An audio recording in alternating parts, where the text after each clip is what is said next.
গাঙ্গাটিয়া জমিদার বাড়ি কিশোরগঞ্জ জেলার হোসেনপুর উপজেলায় এর অবস্থান। 1800 শতকের শুরুর দিকে প্রতিষ্ঠিত হয় এই জমিদার বাড়িটি। গাঙ্গাটিয়া জমিদার বাড়ির প্রতিষ্ঠাতা ছিলেন ভোলানাথ চক্রবর্তী। অন্যান্য অনেক জমিদার বাড়ির মতো এটি পুরোপুরি ধ্বংসস্তূপে পরিণত হয়নি, কারণ আজও এর বংশধররা এখানে বাস করছেন। বর্তমান বংশধর মানবেন্দ্রনাথ চক্রবর্তী চৌধুরী, যিনি স্থায়ীভাবে মানববাবু নামে বেশি পরিচিত। তিনি বাড়িটিতে নিঃসঙ্গ জীবনযাপন করছেন। তাদের আদি নিবাস ছিল ভারতের কান্যকবজিতে। প্রায় 600 বছর আগে তাদের পূর্বপুরুষরা হোসেনপুরে এসে বসতি স্থাপন করেন। গাঙ্গাটিয়া জমিদার বাড়ি আমরা ছোট থেকে নাম শুনে আসছি, এই জমিদার বাড়ির কথা শুনে আসছি। সেরকম ভাবে আমাদের আসা হয় না। আমি এইবার নিয়ে আমি 2বার এসেছি।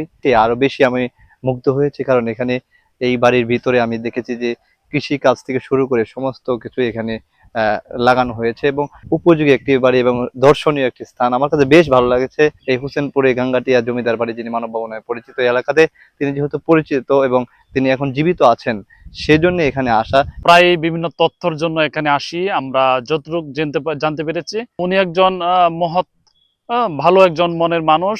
ঐতিহাসিক সম্পর্কেও মানুষজন আসে ওনার কাছ থেকে জানার জন্য, সবার সাথে বিষয়ভিত্তিক আলোচনা করে থাকেন, আমরা যতটুকু জেনেছি। ব্রিটিশ শাসনামলের শুরুতেই তাদের জমিদারি প্রতিষ্ঠিত হয়। দেশভাগের পর জমিদারি প্রথা বিলুপ্ত হলেও স্থানীয়দের কাছে মানববাবু এখনও জমিদার হিসেবেই সম্মান লাভ করেন।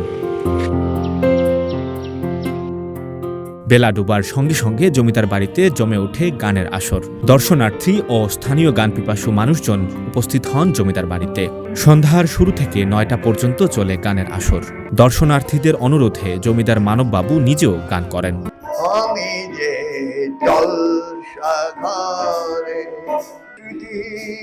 আমার থাকবে না তো আরে কিছু, যদি ভাবি এই আমি আর নই একা। ভালোবাসা যদি যন্ত্রণা হয়, মন কেন দিয়েছিলে কারো কাছে তোমাকে যে চায়। এই গান সংস্কৃতির ধারা এটা ওনার জীবনকালে নয়, ওনার বাপ দাদা জীবনকালে এটা একটা আবহমান প্রক্রিয়া চলতেছে এখনো। সন্ধ্যার মাগরিবের পরই গান বাজনাটা মূলত শুরু হয়। গান বাজনা আমরাও করি, আরো যারা আসে আশেপাশে শিল্পীবৃন্দ তারা করেন এবং উনি নিজেও গান করেন। এখানে যে জমিদার ছিল শেষ জমিদার, ওনার সাথে কথা হয়েছে আমাদের। উনি ওনার ইতিহাস বা অনেক কিছু আমাদের সাথে শেয়ার করছে এবং আশেপাশে অনেক সৌন্দর্য জায়গা আছে, এখানে মন্দির আছে বা সবকিছু আমরা উপভোগ করছি। মানববাবু একসময় শিক্ষার্থীদের জন্য শিক্ষাবৃত্তি চালু করেছিলেন, যা মানববাবুর বৃত্তি নামে পরিচিত। তিনি দরিদ্র ও মেধাবী শিক্ষার্থীদের লেখাপড়ায় উৎসাহিত করতে এই উদ্যোগ নিয়েছিলেন।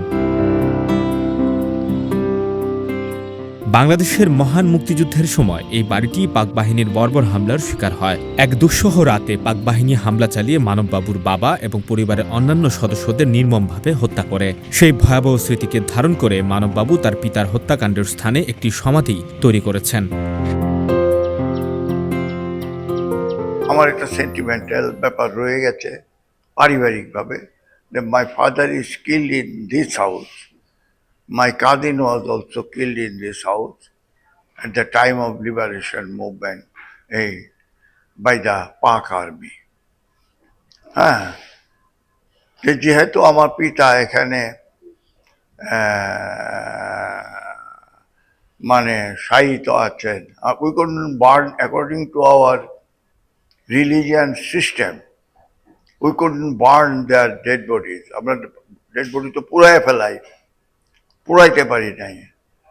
তো পুরাইতে যেহেতু পারি নাই, তখন আমি সমাধিস্থ করেছি, হ্যাঁ, আমি মন্দিরের কাছে। সুতরাং তা বাবার বেড বডি যখন পোড়ানো হয় নাই, বাড়িও আছে। আর I am a fortunate man that I have no next generation. That's why আমার ছেলে মেয়ে কেউ না থাকার কারণে আমি এখানে থাকলেই কি আমার ছেলের চাকরিও লাগে না, কিছু লাগে না। সুতরাং আমি এখানে খুব ভালো আছি। জমিদারি প্রথা বিলুপ্ত হওয়ার পর সংস্কারের অভাবে একসময় বাড়ির কিছু অংশ ভেঙে গিয়েছিল। তবে বর্তমানে মানববাবু ব্যক্তিগত উদ্যোগে বাড়িটির সংস্কার করছেন। ইট, সুরকি ও রড দিয়ে নির্মিত এই জমিদার বাড়িটি আজও তার দৃঢ় কাঠামো নিয়ে ইতিহাসের সাক্ষ্য বহন করছে। ভালো থেকে এখানে গান বাজনা কি যে বাড়ি তোর কেউ ভেঙে নিয়ে যেতে পারে নাই, বাড়ি মেনটেন করতে পারি না কোনো কিছু। এত বড় বাড়ি শুধু ঝাড়টা ঝাড় পরিষ্কার রাখতেই অসুবিধা। এই তো এখন আমি আছি, আমার পর কি হবে সেটাও আমি জানি না। গাঙ্গাটিয়া জমিদার বাড়ি শুধু একটি ঐতিহাসিক স্থাপনা নয়, এটি যেন একটি জীবন্ত ইতিহাস। স্থানীয় মানুষের শ্রদ্ধা এবং বর্তমান বংশধরদের ভালোবাসায় এই বাড়িটি আজও তার রাজকীয়তা ধরে রেখেছে। সঞ্জয় দত্ত, বৈশাখী সংবাদ।